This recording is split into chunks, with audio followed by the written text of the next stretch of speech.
असं करून पुढं चालून मग जत्रा भरू लागली. जत्रा भरू लागली तर मग पब्लिक यायला लागली. पहिल्यासाठी जत्रा भरली. तिथून आमच्या स्वतःच्या खराटाच्या मळ्यापासून पब्लिक तर एवढं भिकाटावळ्याचं शेत आहे तिथं. तिथं भंडारा ठेवला होता. माझी पब्लिक एवढी पब्लिक होती आमच्या मळ्यापासून तर त्या भिकाटावळ्याच्या मळ्याला सारं ढवळत देत जा.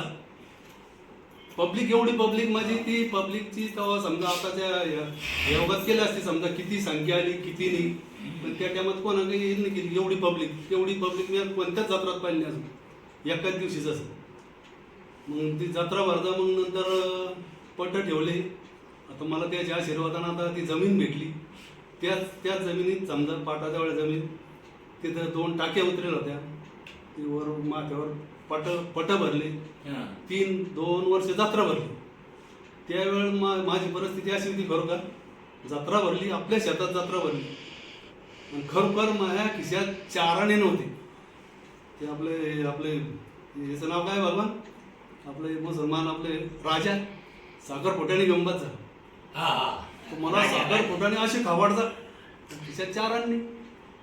गांजे जामाचा बगीचा आहे. जामा असे पदपद लटकेले तरी पाय झाली गरिबी एवढी नाजूक परिस्थिती. पण ते बाबाच्या आव्हानात चढ चांगलं झालं आता. पण जसं पहिलं म्हणजे खरोखर परिस्थिती म्हणजे बाबाचा समजा मग जत्रा भरजा.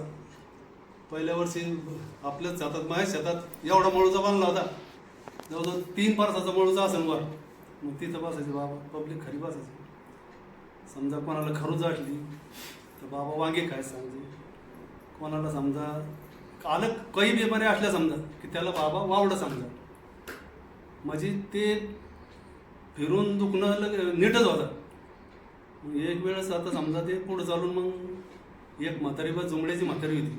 तिच्या याचा अंगात बाबा काय म्हणे विचारलंयच अंगात येत तरी पार्स असं कर म्हणे फोकी आण म्हणे.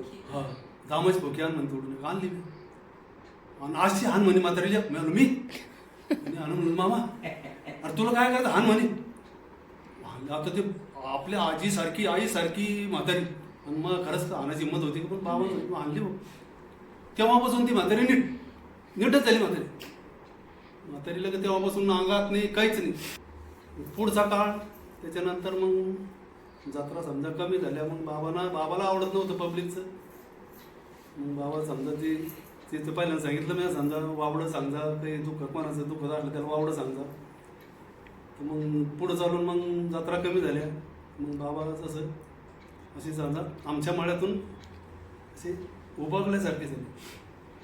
ते मला ते करमत नव्हतं. पण आपण पहिल्यापासून बी बाबाला म्हणलं नाही म्या की बाबा तुम्ही कहून चालले. ते बी मला म्हणत नव्हते कारण तू चालतो का येतो का नुसतं शब्दावर म्हणता चालतो का. मग आपलं रिकंपन असलं तर आपण कणकण जायचं आठवण. नसलं रिकंपन तर मग तिथं आवडतं ओळखत होती मला. याचं रिकंपनीकडे हे येऊ शकत नाही. हे कामातच गुण घेईल. हे पहिल्यापासून कामच करतो. पण आपण कामच केलं. पण आपण बाबा एकदा म्हणले मला तरी तुला काही लागतं का. मला काय लागत बाबा मला तुमचा आशीर्वाद पाहिजे फक्त. मला काही लागत नाही. त्याच्यानंतर मग लग्न झालं. मग आता ते बाबाच्याच आता ते सोनूने बाबाचेच समजा ते पहिल्यापासून बाबाकडे येत होते. माझा सासरा मग साला बी लय दिवस आत्माराम सोनूने लय दिवस राहिले इथं. मग लग्न व्हायच्या आधी मी काही मोजत नव्हतो कोणाला. मी इथला हे होतो पाहिलं ना बांड होतो. पण जसं मग लग्न झालं. मग लग्न झाल्यानंतर मी चांगला झालो. मग मला लग्नाच्या नंतर 10 वर्ष काही झाले. मग ते बाबाच्या आशीर्वादानं पहिलाच मग मुलगा दीपक झाला.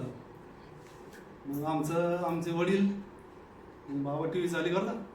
आमचे वडील जातात दीपकला घेऊन असे काका. दीपकचे चिटकले पायाला मुली लागतात लहानपणी. पायाला पाय चिटकले त्याला मोकळं सोडा म्हणे. सोड सगळ्याचा लाडका दीपक सोड बाबाचं म्हणणं. जे तेव्हापासून सोडलं तर ते दीपकचा म्हणजे असा मग त्याला दीपक का बाबा काय म्हणतात त्याला हल्लू. दीपक पाटलाच जाऊन मांडीवर बाबाजवळ खार राजा. दीपक कथाही सोडत नाही बाबा. आल्लू पळतच जाता. आल्लूच म्हणता दीपकला. पुढं चालून बाबा म्हणता मला तुला काही काय मी आता पहिल्यापासून बाबाला काहीच मागितलं नाही. आपण आपल्याला कष्टाला फक्त हे द्या म्हणलं माया बरकत द्या तुमचा आशीर्वाद मग आखरीपर्यंत राहू दे. बाबाचा आशीर्वाद असा भेटला मला, म्हणजे मी मग कौरव बी तो सरतज्ञ आता पिढ्यानपिढ्या चालणार आहे. असं बाबाचा प्रसाद भेटला मला, आणि बाबाच्या प्रसादामुळं आमचं सगळं चांगलं झालं. आता होतच माणसाच्या जीवनामध्ये सुख दुःख चालत राहतं, त्याला विलाज नाही. पण बाबाचा आशीर्वाद आम्हाला खरोखर आहे आणि खरोखर राहणारच. आणि आखरीपर्यंत बाबाला मी जिंदगीभर सोडणार नाही, मी मरुस्तर सोडणार नाही. आणि बाबाचा आशीर्वाद खरोखरच आम्हाला आहे, मुलाला आहे. मुलाला बी बाबांना एवढी बुद्धी दिली, तो बी दुसऱ्याला बाबाच्या ओघानं तो दुसऱ्याला आपली बुद्धी वाटतो, त्याचं चांगलंच केलं देवानं. असा बाबाचा भक्त आहे मी, असं बाबाला नम्र.